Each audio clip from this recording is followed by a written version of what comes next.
अस्सलाम वालेकुम। Awan homeopathic centre से डॉक्टर मोहम्मद अरशद अवान आपसे मुखातिब हूँ। हमारे एक बुज़ुर्ग ने डिमांड की थी कि डॉक्टर साहब दांत दर्द के हवाले से कोई प्रोग्राम बना लें। तो आज का जो प्रोग्राम है वो दांत दर्द के हवाले से, और मैं अपनी क्लिनिक का प्रोटोकॉल आपको बताऊँगा कि जब मेरे पास कोई पेशेंट आता है तब मैं दांत दर्द का उसका कैसे इलाज करता हूँ और किस तरह मरीज़ ठीक हो जाते हैं। दांत दर्द अमूमी तौर पर यह देखा गया है कि दांतों के साथ जो मसोड़े होते हैं इसमें मुख्तलिफ़ किस्म के इन्फेक्शन, कोई बैक्टीरियल इन्फेक्शन हो जाते हैं, उसकी वजह से दांतों के अंदर इन्फेक्शन की वजह से पस वगैरह पड़ जाती है और उसकी वजह से दांत में दर्द होना शुरू हो जाता है। और ये बहुत कॉमन मसला है, ख़ासकर जवानों में भी हो जाता है, लेकिन ज़्यादातर ये बुज़ुर्गों में ये देखने में आया है। तो अगर किसी को दांत का दर्द होता है तो दांत के दर्द के हवाले से होम्योपैथिक में बड़ी बेहतरीन ट्रीटमेंट की जाती है, और जो बहुत सारे मरीज़ हैं तो वो इसी एक मेडिसिन के इस्तेमाल करने से ही ठीक हो जाते हैं। तो दांत दर्द के लिए जो हमारी क्लिनिक में जो पेशेंट आते हैं तो उसके हवाले से जो मेडिसिन का इस्तेमाल किया जाता है, तो उसके लिए होम्योपैथिक की जो टॉप की मेडिसिन है वो स्टाफी सगेरिया है। स्टाफी सगेरिया जब दांत दर्द हो तो इसके 1 ml में स्टाफी सगेरिया आपने ले लेनी है और इसके 5 कतरे ज़बान के ऊपर डाल देनी है। यकीनी तौर पर इस एक मेडिसिन के सिर्फ 5 कतरे डालने से हर तरह का दांत दर्द जो है वो ठीक हो जाता है।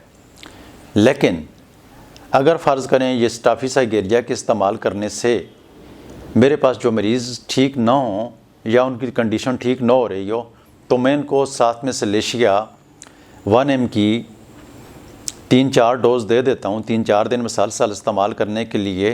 क्योंकि अगर दांतों के अंदर पस पड़ी हुई हो, पहले तो ये स्टाफी सगेरिया आप ले लें। ये एक स्टाफी सगेरिया जो है यही ठीक है आपके लिए, इससे मरीज़ ठीक हो जाते हैं। लेकिन कोई मरीज़ ठीक ना हो तो फिर वो सलेशिया 1 ml में ले ले और वो 4-5 दिन मुसलसल दिन में एक ही दफ़ा 5 कतरे ज़बान के ऊपर डाल दे, तो ये आपके दांत का दर्द जो है मैक्सिमम 90% पेशेंट जो हैं वो मुस्तकिल तौर पर ठीक हो जाते हैं। आपके दांत के अंदर अगर कोई इन्फेक्शन की वजह से या किसी भी वजह से, या आपके दांत काले हो चुके हैं और उसकी वजह से आपके दांतों में मुख्तलिफ़ किस्म के इन्फेक्शन की वजह से दांत काले हो जाते हैं, तो उसको भी ये ठीक कर देती है और जो दांत के अंदर दर्द होता है तो वो भी ठीक होता है। लेकिन अगर आप स्टाफी सगेरिया की एक डोज से ठीक ना हो तो फिर सलेशिया 1 ml में लेकर 5-6 दिन इस्तेमाल कर लें। इंशाल्लाह मुस्तकिल तौर पर आपके दांतों का दर्द जो है ये ठीक हो जाएगा। मेरे पास जितने भी पेशेंट आते हैं तो मैं उनको यही ट्रीटमेंट देता हूँ। तो आप दुनिया से कहीं से भी ये मेरा प्रोग्राम सुन रहे हैं, हमारे साथ रब्ता करने की ज़रूरत नहीं है। बस ये मेडिसिन आप ले लें, इसको इस्तेमाल करें, इंशाल्लाह आपके दांत दर्द का जो मसला है वो हल हो जाएगा। सलेशिया 1 ml 6 डोज़ आपने ले लेनी है। अगर दर्द इसकी एक डोज़ से अगर आराम नहीं आता है तो फिर सलेशिया 1 ml की 6 दिन तक दिन में एक दफ़ा 3 कतरे डालकर पानी में डालकर इस्तेमाल कर लें। इंशाअल्लाह लज़ीज़ अल्लाह के फ़ज़ल से आप बिल्कुल ठीक हो जाएंगे। अल्लाह ताला आपको सेहत वाली लंबी ज़िंदगी अता फ़रमाए। अगर प्रोग्राम पसंद आया है तो इसको शेयर ज़रूर करें, अपनी दुआ में याद रखना। बहुत शुक्रिया। अल्लाह हाफ़िज़।